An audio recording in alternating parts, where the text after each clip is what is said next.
تخيلوا نفسكم بسنة 1888 بشوارع لندن الضيقة وسط ضباب كثيف. الناس خايفة تطلع من بيوتها. واحد اسمه جاك السفاح، ما حد يعرف منه هو، قام يذبح النسوان بطريقة بشعة، يخلي جثثهم بالشوارع مثل الرسايل. هذا مو بس قاتل، لا هذا لغز ما انحل اليوم. منو جاك وليش ما حد قبض عليه؟ تعالوا نسولف عن هالقصة اللي هزت العالم وخلت وايد تشابل مدينة أشباح. اليوم راح نروح الماضي لندن ونشوف شلون هذا السفاح خلى الناس ترجف وشلون ما حد عرف هويته لهسه.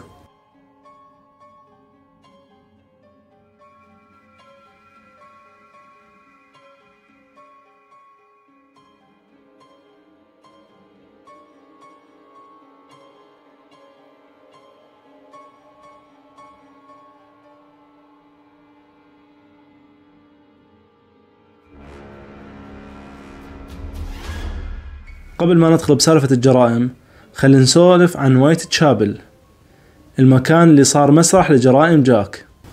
هذا الحي كان من أفقر مناطق لندن بذاك الوقت، الشوارع ضيقة ظلمة، الناس عايشة ببؤس، الفقر، الجريمة وحتى الأمراض وهي كانت منتشرة. النساء اللي كانوا يشتغلون بالشوارع مثل ضحايا جاك كانوا يشتغلون عمود يطلعون قوتهم يوم بيوم، ما عندهم خيار غير هالشغل عمود يعيشون.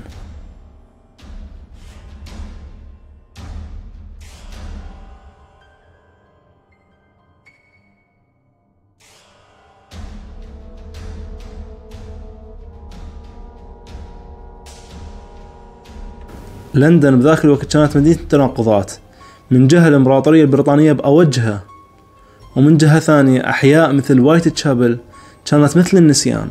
هالجو خلى جاك يتحرك بسهولة لأنه هالمناطق ما كانت الشرطة تهتم بيها، يعني الظلام وقلة الأمان كانت أرض خصبة لهذا القاتل.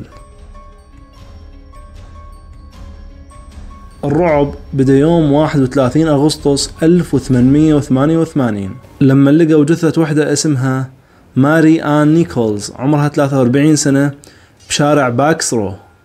حلقها كان مقطوع وبطنها مشرح بطريقة دقيقة، كأنه اللي سوى هذا هو خبير بالتشريح. الشرطة بالبداية قالت يمكن هاي جريمة عادية، بس بعد أيام طلعت مصايب أكبر.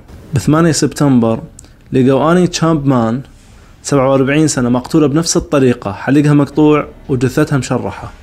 بعدين ب30 سبتمبر جاك ضرب ضربتين بنفس اليوم، إليزابيث سترايد وكاثرين إيدوز، كل وحدة بمكان قريب من الثاني.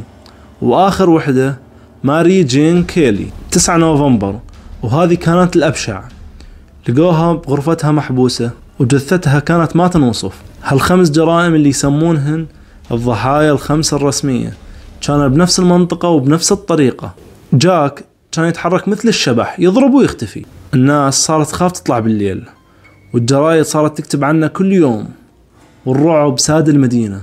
الشرطة كانت تايهة بذاك الوقت، ما عندها لا كاميرات ولا بصمات ولا تحاليل DNA، كانت تعتمد على شهود العيان. بس بالليل وبالضباب نقدر نشوف شيء. الشرطة حاولت، جابت محققين، سألت الناس، بس ما لقت شيء. السالفة صارت لما بدأت توصل رسائل للصحافة باسم جاك السفاح، وحدة منهن اسمها عزيز المدير اللي يستهزئ بيها من الشرطة، ووحدة ثانية اسمها من الجحيم. كانوا يا الرسالة نص كلية بشرية، وقالوا يمكن تكون من كاثرين إيدوز. بس تخيل الرعب. بس السؤال، هالرسائل صدق من جاك لو واحد يحب يخوف الناس؟ لهسه ما حد يعرف. الناس بوايت تشابل صارت تعيش بخوف، كل ما خبر جريمة ينزل الصحف تبيع ملايين. الناس كانت تتجمع حتى تسولف عن جاك، والشرطة صارت تحس بالضغط لأنه العالم كله قام يترقب. بعد ما الجرائم وقفت فجأة الناس بدأت تتساءل وين جاك؟ قتلوه؟ سافر؟ لو ألقوا القبض عليه وما قالوا. على مر السنين طلع كومة مشتبه بيهم، بس ما حد عنده دليل قاطع. نسمع بأشهرهم مونتاغو دونغوريت، محامي كان عنده مشاكل نفسية وانتحر بعد الجرائم بفترة. البعض قال يمكن هو جاك، بس ماكو دليل قاطع. آرون كوزمانسكي، حلاق بولندي عايش بوايت تشابل، كان عنده سجل نفسي، وواحد من الشهود قال شافه قريب من مكان الحادثة، بس ماكو دليل. والتر سيكرت رسام بريطاني دخل بالسالفة بسبب نظريات، بس ماكو ولا وحدة صحيحة. واكو نظرية غريبة قالت جاك وحدة مو واحد. تخيل وحدة يعني ممكن تكون ممرضة أو وحدة تعرف بالتشريح. بالسنين الأخيرة صاروا يستخدمون DNA على مود يحلون اللغز. 2014 واحد كتب كتاب قال إنه لقى DNA على شال من مسرح جريمة كاثرين إيدوز ويربطه بآرون كوسمينسكي، بس العلماء قالوا هذا دليل مو قوي، يعني اللغز بعده مستمر. جاك السفاح مو بس قاتل، صار رمز، شفتوه بأفلام، مسلسلات، كتب وحتى ألعاب فيديو، ومن فيلم فروم هيل الجوني ديب، المسلسل ذا رايفر على نتفليكس. الناس صارت مفتونة بهذا اللغز لأنه يخليك تفكر شلون واحد سوى هيك وقدر يختفي.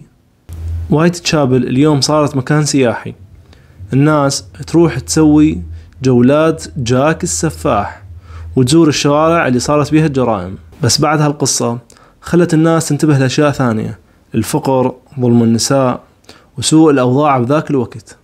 جاك طريقة غريبة خلى العالم يفكر بهالمشاكل. جاك السفاح مو بس قصة جريمة، هذا تحذير عن الظلام اللي ممكن يصير بأي مدينة لو الناس عاشت بفقر وظلم.